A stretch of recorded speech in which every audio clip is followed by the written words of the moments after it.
Bitcoin, Ethereum, Solana, Doge, Shiba, dan masih banyak lagi. Nama-nama itu pasti sudah tidak asing terdengar di kuping kalian, apalagi menjelang halving seperti saat ini. Tentu tidak lain dan tidak bukan alasannya adalah karena pada waktu seperti inilah koin-koin itu mengalami kenaikan yang sangat signifikan dan membuat orang-orang berteriak kegirangan. Tapi jujur, kalian apa nggak ada yang merasa bahwa ini itu too good to be true? Aku pun akhirnya melakukan penelitian kecil-kecilan ya terhadap kripto ini, dan hasilnya adalah kripto ini sajane gagal. Temenan, aku gak bojo iki. Kripto itu scam. Apa? Aku gak oleh ngomong kripto itu scam. Tapi lek ono influencer liyane sing ngomong sekolah iku scam, terus awakmu pada manut-manut iyo-iyo ae koyo ngono. Halah, raimu.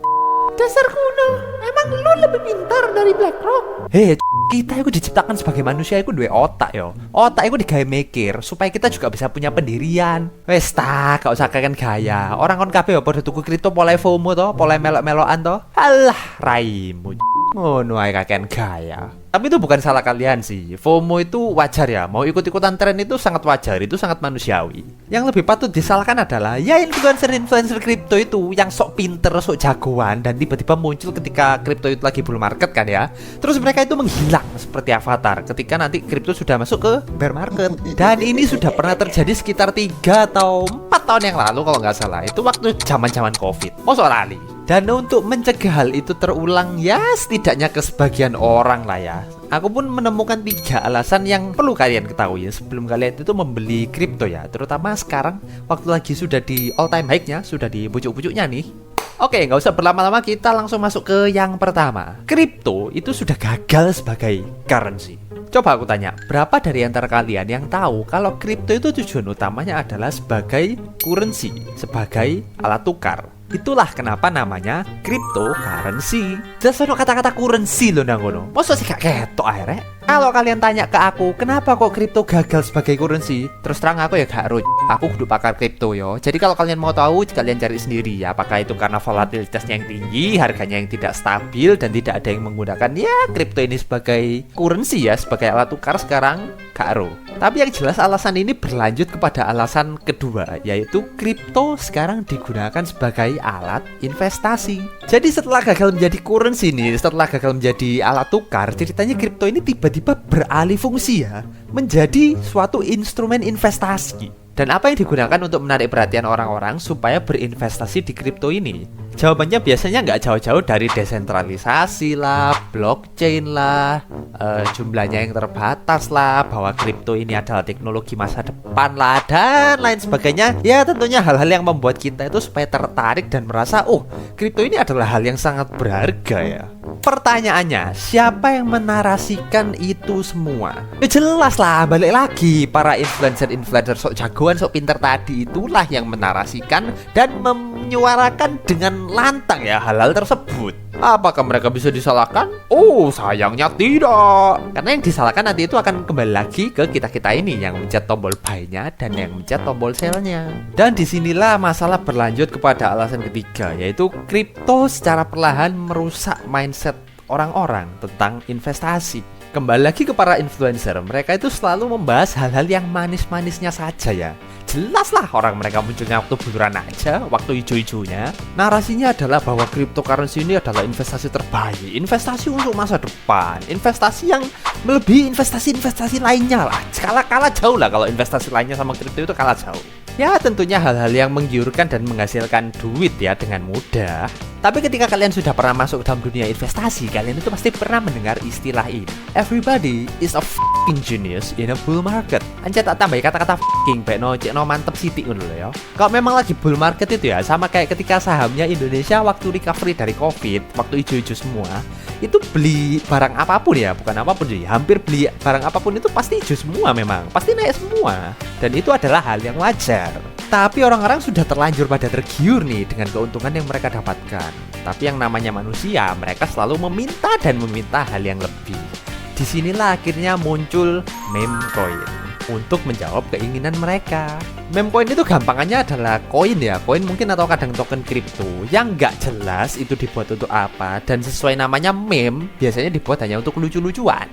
Tapi semenjak kejadian Doge itu membludak ya, naiknya sangat tinggi sekali karena dipom-pom oleh Elon Musk. Dari sanalah akhirnya kripto meme coin ini mulai bermunculan yang lainnya, dan sekarang jumlahnya sudah sangat banyak. Dan itulah yang menjadi permasalahan kerusakan mindset investasi pada orang-orang.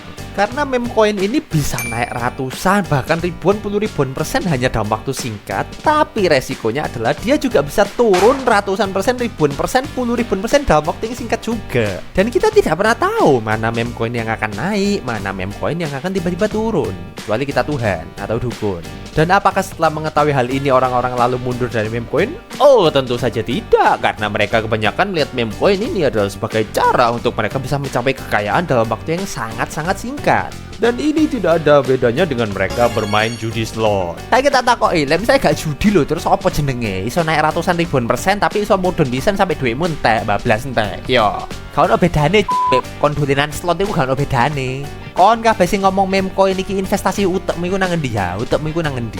Gak iso bedakno judi karo investasi. Karena sifatnya yang sangat tidak menentu inilah akhirnya meme coin pun memiliki julukan lain, yaitu shit coin. Wes terus saiki jelas-jelas ono sing jenengi shit coin atau tae, koin tae yo. Dan kalian masih bisa bilang ini investasi. Halah, tak karepmu wis duit-duitmu yo. Lebih parahnya lagi, semua fenomena ini didukung dengan algoritma dari sosial media. Coba aku tanya, siapa dari antara kalian yang merasa dalam beberapa waktu terakhir itu mulai muncul konten-konten soal cryptocurrency, meskipun kalian itu sebelumnya tidak pernah mencari soal cryptocurrency sama sekali? Ya karena itulah cara kerja algoritma. Mereka lihat konten-konten kripto ini di-push dalam jumlah yang sangat banyak dan engagementnya itu juga menarik, akhirnya di-push lah konten ini ke seluruh pengguna media sosial. Akhirnya orang-orang yang nggak ngerti kripto sama sekali ini ya, mereka melihat itu seperti ini. Wow, gila dul, bisa naik ratusan ribuan persen ini, gua harus masuk. Lalu akhirnya mereka pun memasukkan duitnya ke dalam koin tersebut. Apeslah mereka kena shit coin atau koin tae. Hujan, kok gak nambah deh, kok malah berkurang lek duitku, mati aku. Dan saat inilah mereka baru akan berkata bahwa wis mbolah kripto iki scam. Lantas kalau sudah terjadi seperti ini, siapa yang disalahkan?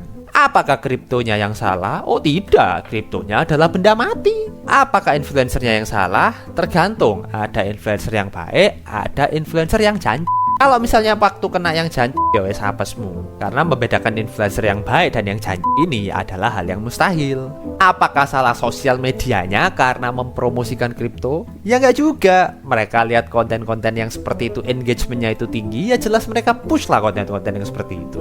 Akhirnya balik mana? Apakah kita-kita ini yang salah yang mencet tombol buy dan mencet tombol sell ini? Ya bisa dibilang iya, tapi nggak juga kalau kita ini korban ya. Karena itulah aku mau bilang, berinvestasilah sesuai dengan kepercayaan kalian masing-masing. Kok kepercayaan? Ini kulak doa.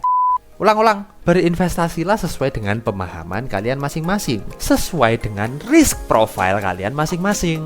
Jangan hanya karena FOMO dan ingin cepat kaya, kalian justru terjerumus masuk ke dalam hal-hal yang tidak kalian inginkan. Kalian mau beli obligasi yang katanya instrumen orang bodoh, ya boleh-boleh aja kalau kalian mencari yang kemungkinan turunnya itu kecil. Kalian mau beli emas, ya boleh-boleh saja kalau memang investasi kalian itu ke arah yang old style. Kalian mau beli saham, ya boleh-boleh aja, asalkan kalian tahu mau untuk jangka panjang, jangka pendek, atau jangka menengah. Kalian mau beli Bitcoin, Ethereum, ya boleh-boleh aja, asalkan kalian bisa tahu resikonya. Kalau misalnya tiba-tiba harganya turun, kalian belum jual, dan untuk harganya kembali itu butuh sampai halving berikutnya, atau kurang lebih 4 tahun. Bahkan kalian mau beli meme coin, boleh-boleh aja, asalkan kalian sudah yakin dan siap kalau misalnya tiba-tiba uang kalian menghilang. Karena pada akhirnya kalian sendirilah yang akan merasakan hasil dari investasi tersebut. Mau itu hasilnya baik ataupun itu hasilnya buruk, yang nanggung adalah kalian sendiri. Tapi mbok yo kon sadar diri. Lah misalnya kon iku mek tuku kripto yo gara-gara ngetren, gara-gara FOMO, gara-gara melo-meloan wong to. Saiki kon iso guyu-guyu portomu ijo yo, kon goblok-goblokno wong liya. Gak apa-apa. Tapi yo ojo sampe kok pas portomu merah terus mari ngono kon moro-moro ngomel-ngomel dhewe, ngamuk-ngamuk dhewe, muring-muring dhewe. Terus mari ngono influencer-e yo ilang pisan. Kapokmu ilok lek ngono yo, kon bingung duitmu kabeh mbopokno. Saiki iku tak takoki, lek kudu goblok jenenge apa lek kaya ngono iku, ha? Intinya lek kon iku mek melok-melok to, tak kandhani. Wis gak usah kakek gaya, gak usah kakek bacot yo. Oke?